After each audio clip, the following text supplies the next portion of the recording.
നമ്മൾ part time തപ്പി ഇറങ്ങിയതാണ്. ഞാൻ വന്നിട്ട് ഏതാണ്ട് ഒരു മാസമായി. നിങ്ങൾ ഈ കാണുന്ന വീഡിയോ എന്നുള്ളതല്ല, ഇതിനു മുമ്പൊക്കെ എടുത്ത വീഡിയോസ് ആണ് ഈ കാണുന്നത്.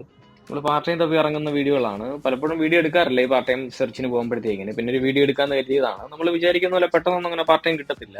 ഇപ്പൊ UK, കാനഡ, ഓസ്ട്രേലിയ പോലുള്ള ഇംഗ്ലീഷ് സ്പീക്കിംഗ് കൺട്രിയിലൊക്കെ നമുക്ക് പെട്ടെന്ന് പാർട്ട് ടൈം കിട്ടുമെന്ന് ഫ്രണ്ട്സ് പറഞ്ഞ് കേട്ടിട്ടുണ്ട്. അത് സത്യമാണ്. നമുക്ക് അത്യാവശ്യം ഒന്ന് സെർച്ച് ചെയ്ത് കഴിഞ്ഞാൽ മാക്സിമം ഒരു 1-2 മാസത്തിനുള്ളിൽ അത്യാവശ്യം നല്ലൊരു പാർട്ട് ടൈം കിട്ടും. പക്ഷെ ഫിൻലാൻഡിലെ കേസിൽ അല്ലെങ്കിൽ ഷെങ്കൻ കൺട്രികളുടെ കേസുകളിൽ അതൊരു സത്യമല്ല. കാരണം എന്ന് വെച്ച് കഴിഞ്ഞാൽ പാർട്ട് ടൈം കിട്ടാൻ കുറച്ച് പാടാണ്.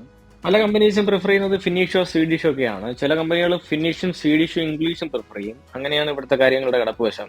അതുകൊണ്ട് തന്നെ സീസണൽ പാർട്ട് ടൈം വർക്കോ അല്ലെങ്കിൽ വിന്റർ ടൈമിലൊക്കെ സ്റ്റുഡൻസിന് ഓപ്പൺ ആവുന്ന ചെറിയ ചെറിയ സ്ലോട്ടുകൾ മാത്രമേ നമുക്കൊരു പ്രതീക്ഷയായിട്ട് മുന്നിലുള്ളൂ. അല്ലാത്ത പക്ഷം നമുക്ക് പാർട്ട് ടൈം ഒന്നും എടുക്കാനായിട്ട് ഇവിടെ പറ്റില്ല. കാരണം എല്ലാ സ്ലോട്ടുകളും ഫില്ലാണ്. നമ്മുടെ നാട്ടിലെ പോലെ ചാടി ചാടി നിൽക്കുന്ന റിക്രൂട്ട്മെന്റ് പ്രോസസ്സുകളൊന്നും അല്ല ഇവിടെ. 1-2 മാസത്തിന് ശേഷമോ ചിലതൊക്കെ 6 മാസത്തിന് ശേഷമൊക്കെ ഫില്ല് ചെയ്യേണ്ട സ്ലോട്ടുകളുടെ റിക്രൂട്ട്മെന്റുകളൊക്കെയാണ് ഇപ്പൊ നടക്കുന്നത്. അതുകൊണ്ട് അതും സമയം എടുക്കുന്നതാണ്. അങ്ങനെ ആകെ മൊത്തത്തിൽ ശുഭം.